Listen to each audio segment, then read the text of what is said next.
Good morning and welcome to the lecture Rational Policy Making Model, Its Limitations.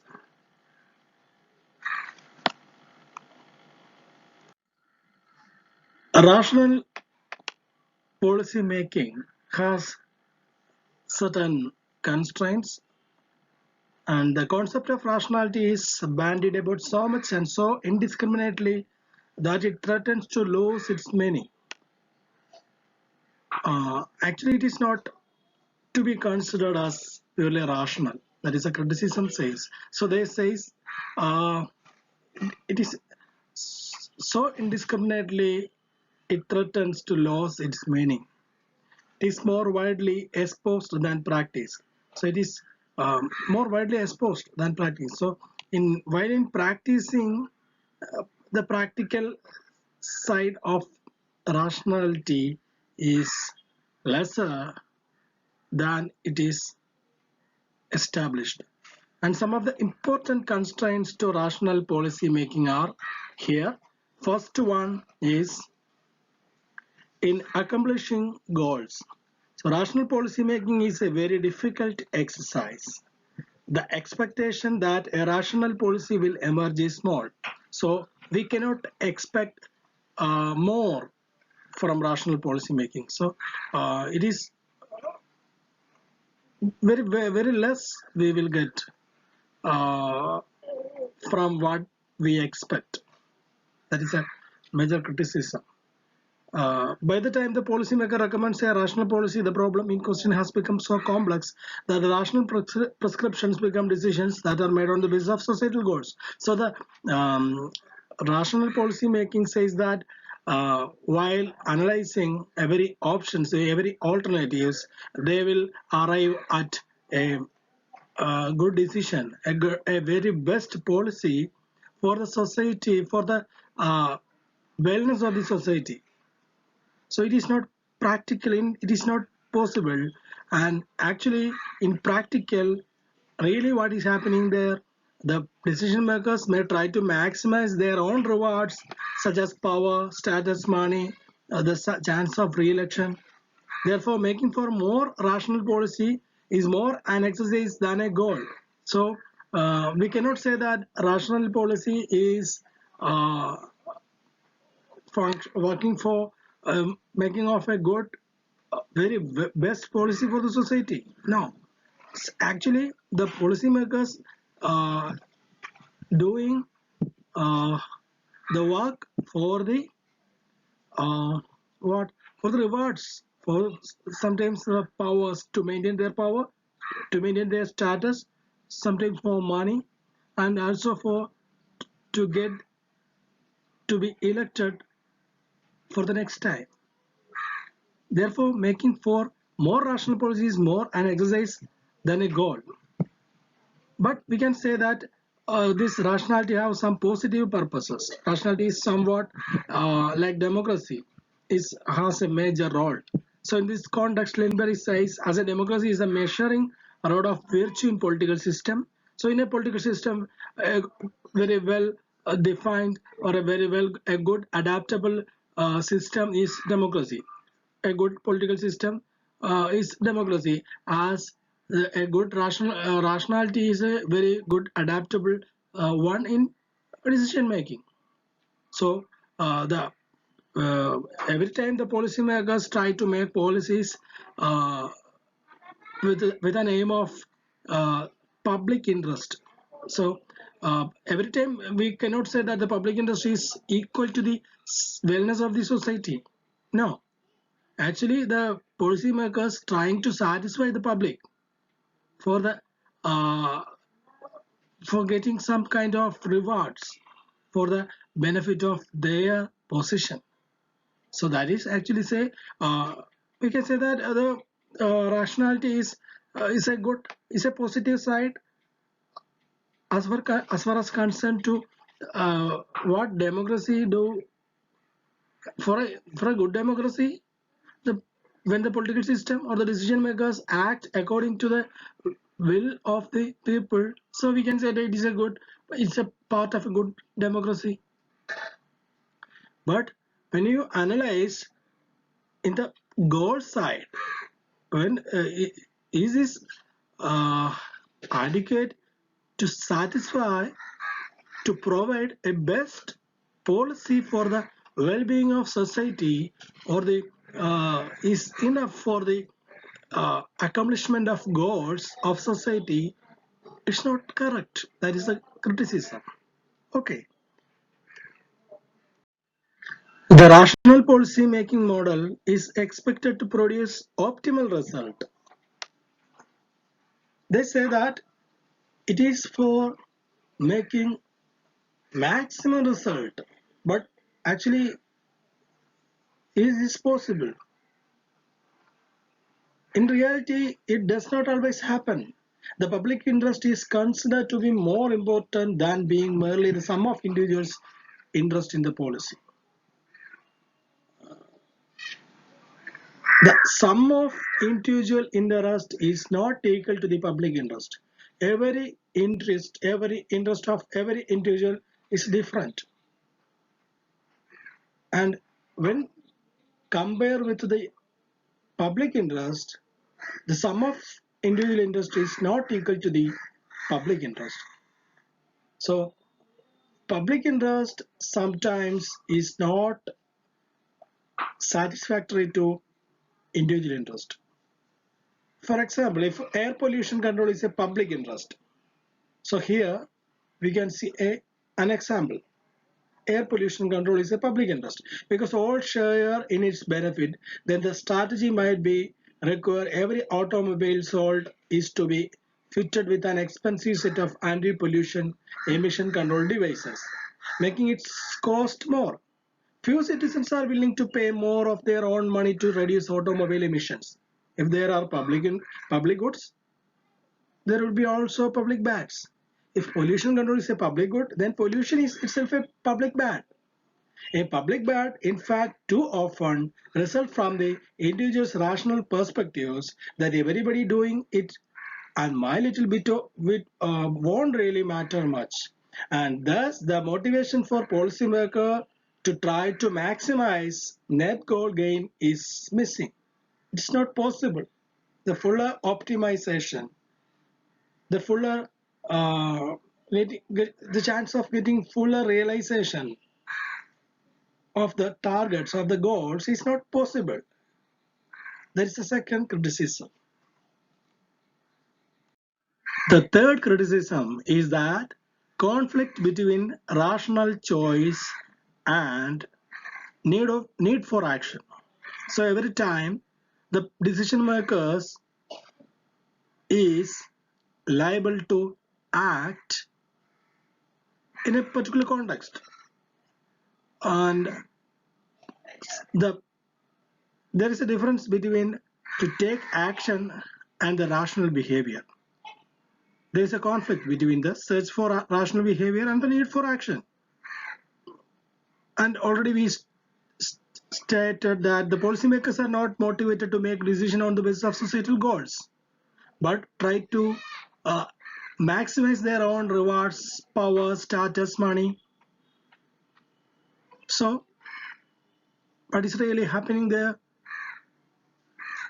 So, the there is a, there is a conflict between rational choice and need for action. And secondly, the time for a thorough analysis of impending legislation may be short.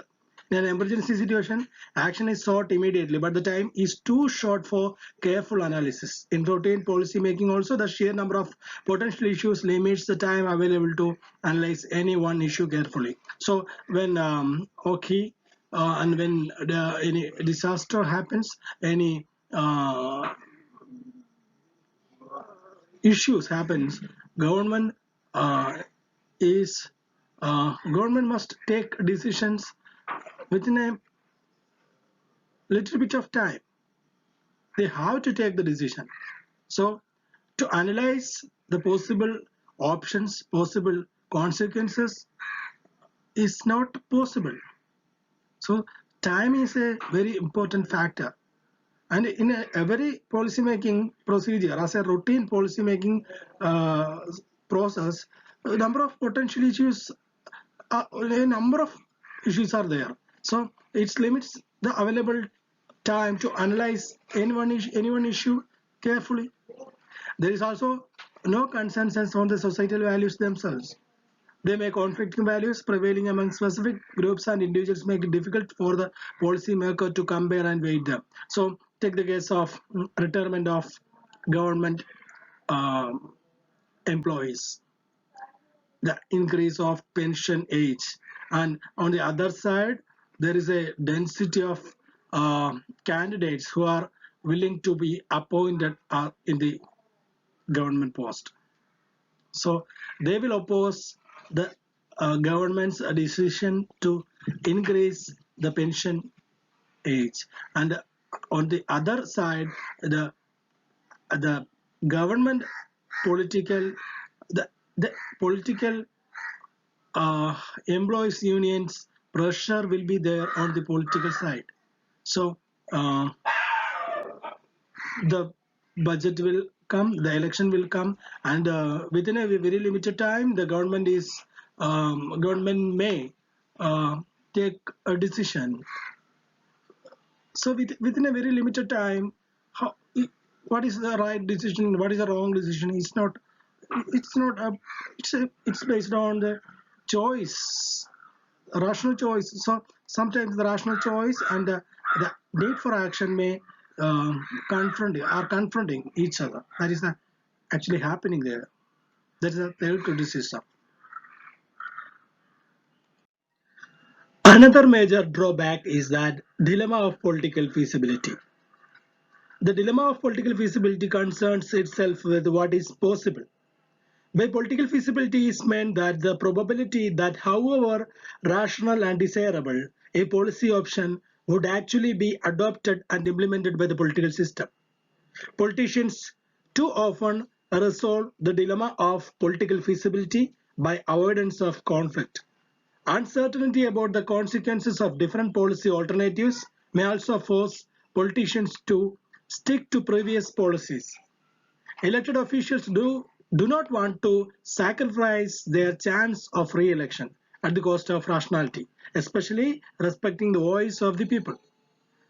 Postponement of the decision, appointment of the commissions, and setting up of group of studies are common means of reducing the likelihood of conflicts. Thus, politicians usually weigh the rational choice against political feasibility. So another issue is a rational uh, uh, another criticism against the rational policy making model is the dilemma of political feasibility. So every political party, the leadership is trying to uh, make policies based upon their feasibility. Sometimes some policies, the decision makers may be confused about if it is continued, if the policy is continuing, uh, they will confuse. They will make it is not okay for them. Sometimes of pressure, some kind of pressure from the political parties within the political parties. Sometimes the external pressure will be there, and sometimes most of the time they will be confused of because of the uncertainty of the issue. What will happen if the policy is continued? What will going to happen? So they will be confused. So uncertainty about the consequences of different policy alternatives may also be force politicians to stick to previous policies. Elected officials, maybe the political leadership, do not want to sacrifice their chance of re-election at the cost of rationality. If they take any decision that is not okay for the public, that is not okay for the society, they will react against them. They will oppose.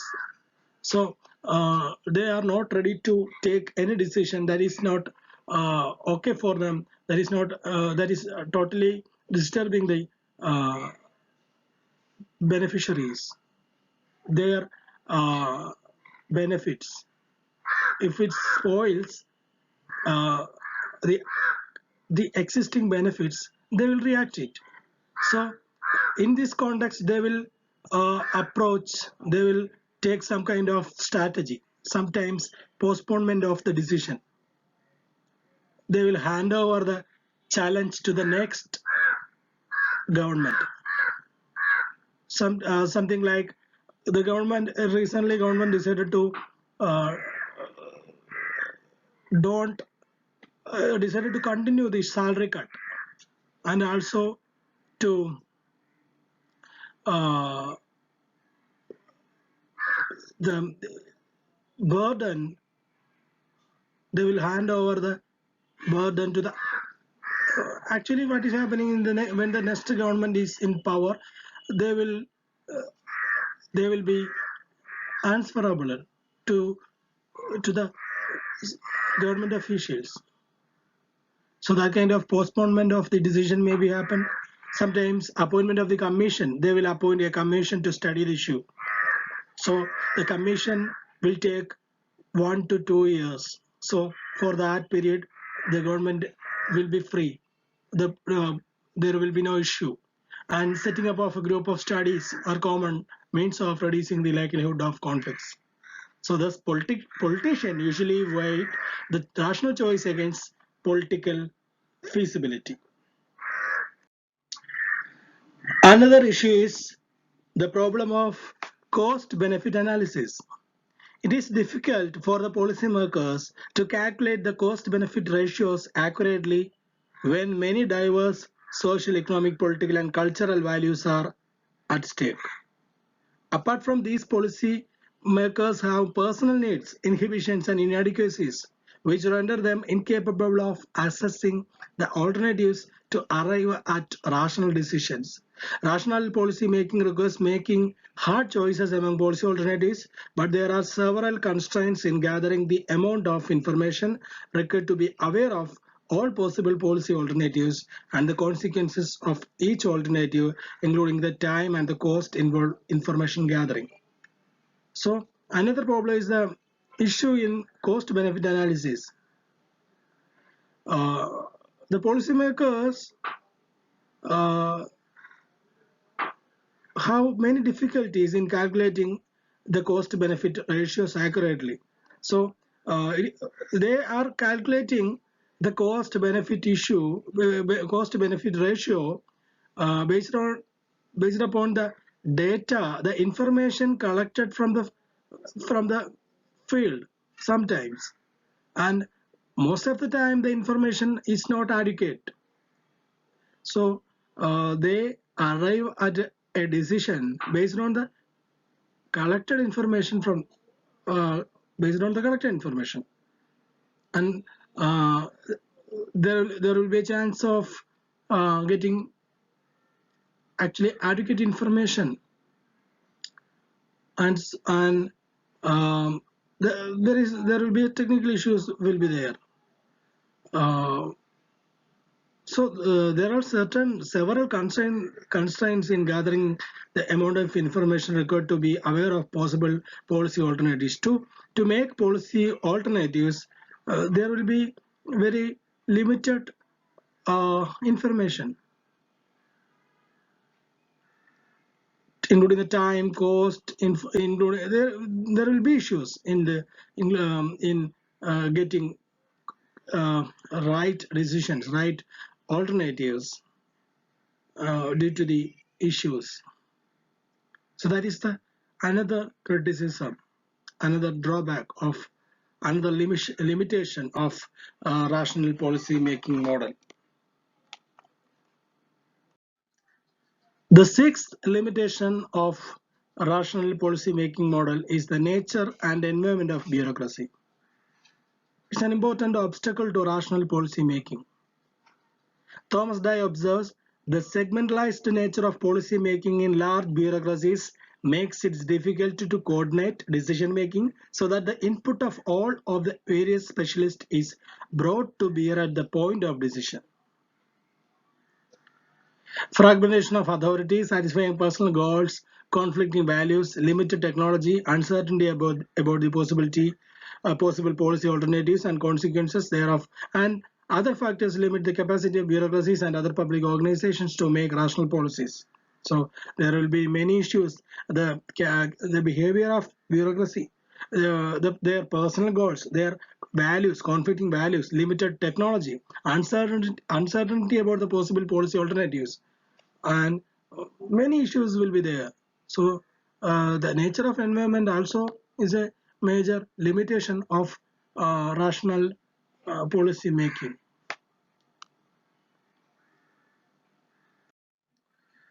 There are policy analysts who warn against placing too much reliance on the rational model. For example, Patton and Sawaki argue if the rational model were to be followed, many rational decisions would have to be compromised because they were not politically feasible. A rational, logical, and technically desirable policy may not be adopted because the political system will not accept it. Sometimes we will be familiar with it, with that issues. Uh, in some cases, the government is not ready to take a decision because of their inner politics within the system. So some decisions it is okay for the society may not be possible, may not be feasible for the political system, political party. So the political system will not accept it. The figures don't always speak for themselves, and good ideas do not always win out. So sometimes the real exact policies will not come out. Analysts and decision makers are constantly faced with the conflict between technically superior and politically feasible alternatives. Following the rational model by analysts of facts, setting out alternatives and choosing the alternative with the highest utility weight would often be undemocratic. Dennard observed that the policy analysts typically apply technical solution to the immediate problems, and under such circumstances, technical concerns would displace political and ethical concerns as a basis for public decision making, thereby transforming normative issues in technical problems. Two examples are here. The first one is the Supreme Court on 19th April 2006 had to pull up state governments for their failure to prevent unauthorized construction of shrines on drains and footpaths. The unscrupulous elements do not accept a solution unless the decision is imposed, which would often be undemocratic. So when government take a decision, it is a very good decision, it's a rational decision maybe, but when it affects the people, sometimes against their beliefs, their values, they will react negatively. So if government do not take an action in favor of the public, of that particular group of citizens, it will be undemocratic. Sometimes the decision taken by the government will be considered as undemocratic. Maybe the decision may be a good decision, good policy may be there, but it is considered as undemocratic. So, take the case of in a city, there is a small scale industry is functioning, and people they oppose the functioning, the working of that particular industry there. Then, if government decided to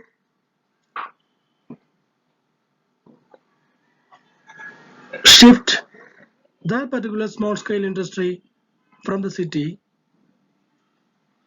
it's very a rarely decision. It's very challenging decision, uh, but at the same time, the people, the politicians, the pressure groups will interfere, unless the decision is imposed, which would often be undemocratic. So that kind of challenge is there. Nature of environment and bureaucracy is very uh, important limitation of rational policy making model. It stands to reason that the rational policy making model sets up goals and procedures that are both naive and utopian. It seems that rational policy making is a very difficult exercise. Some decision making theorists and perhaps most decision makers believe that rational policy making is impossible. This model remains of critical importance for analytic purposes as it helps to identify the constraints to rationality. Herbert Simon observes that policymakers do not really optimize but rather satisfy. To him, a good decision will do even if it is not the best decision. A rational decision depends on having clear and well defined goals as well as sufficient authority to coordinate action. The more sharply goals can be defined and the more authority can be concentrated on achieving them, the more rational can the decision be made. It is difficult to achieve rationality as a goal in the policymaking process, but nevertheless, it is important to keep rationality in mind because the model deals with the devising of public policies that assure better public policies. Okay, thank you.